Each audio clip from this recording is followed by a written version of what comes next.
We know that 45 people at least have died in the flooding in KwaZulu-Natal. Sadly, this figure is expected to rise. Many more are still missing, and we've just heard recently from one of the rescue operations an estimate that thousands of people in the southern part of KwaZulu-Natal alone are without a home this evening.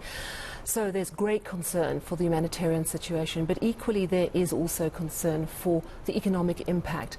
KwaZulu-Natal, of course, is still reeling from the billions of rands in damage after the July unrest of last year. The devastating floods, of course, will surely add to that. Nigel Ward is the president of the Durban Chamber of Commerce and Industry. He is, of course, also the executive vice president of Toyota South Africa. Nigel, thank you so much for joining us on what must be an incredibly difficult evening. Do you have a handle on the kind of damage that these floods have had in and around Durban? Yeah, firstly, Sally, thanks for having me the opportunity. I appreciate it. And I just want to start by giving our thoughts and prayers to those people that have lost their lives, the families, and those people that have been displaced. As you said, from a humanitarian point of view, it's catastrophic, and we need to think about that foremost. In terms of having a handle on it, a lot of the areas have been very difficult to access today, particularly in the South Basin, around the port area and other areas. So it's very difficult. We've got a lot of good aerial footage to show the extent of the damage, and it is significant. It really is significant. And recover. What I do know, though, it's just going to make that economic recovery that we were looking for even harder. If we look at some of the damage, some of the infrastructure damage, it's in many of the cases, it can't be fixed overnight. Some of the projects are going to take potentially up to a year to replace, and that's the reality of it, and that'll hamper the economy. I want you just to quickly put on your hat as the Executive Vice President of Toyota South Africa. Of course, you do have a plant in the Durban area. Has there been damage to Toyota South Africa's plant? Yeah, there's been significant damage. We're unable to obviously run our operations, and we're unable to safely access the plant. During the early hours of this morning, the perimeters were breached, and really huge ingress of water. And really, we're first trying to make sure that all of our team is safe, the communities around us are safe. And once we've done that, then we'll assess the damage of our site. We're hoping to get on the site tomorrow and be able to do that. But at this stage, as I talk to you, we've not been able to really make a thorough assessment other than from the air because of the extent of the water ingress, particularly through the early hours of this morning. That's very worrying indeed. Of course, we are just days away from the Easter weekend. We know that Durban is a tourism mecca.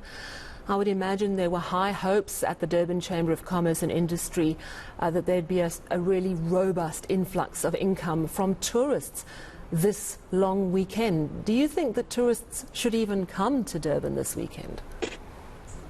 Yeah, I need to sit here with my proudly KZN hat on and say that we really want to encourage the tourists to be here and that we'll be ready for you. But the reality is that, we're still trying to mop up, and it's going to be tough. But we want to encourage the people to come here if the roadways are safe, and we're trying to get the beaches cleaned up.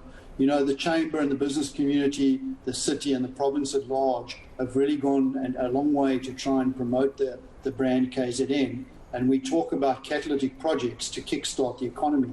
The Easter weekend, in terms of the tourism that it brought, was one of those catalytic projects. And if we don't have the ability to attract the people, it's going to make it very difficult for the kickstart that we were looking in the economy after COVID and the civil unrest. It's a difficult one. You spoke in the earlier segment about the loss of life and still the search and rescue. And I need to be very careful that we don't invite people to the province when it may not be safe. Yeah, that's a fair point. I think the 2019 floods cost the province about $1 billion, if I'm not mistaken. Are you able to even venture a ballpark guess of how much this flooding might cost? Yeah, I think, sorry, just to correct that, the last big floods was really 2017. That was the numbers, not 2019. And if I compare that, and I had the privilege or pleasure as a young man in 1989 with Des Moines, I think the impact of what we've seen in the last 36 hours far surpasses in terms of the infrastructure damage than both Des Moines and what we're seeing in 2017. It's too early to tell what the impact is, but my keen business sense says it's significant. Particularly if we look at the infrastructure damage, not just on the roadways, but at businesses in the port in particular. And it's significant. I think in the next couple of days we'll start to tally it up and we'll get a real handle on it. But it's something that the province and the economy can ill afford at the moment. Yeah, it is really very sad indeed.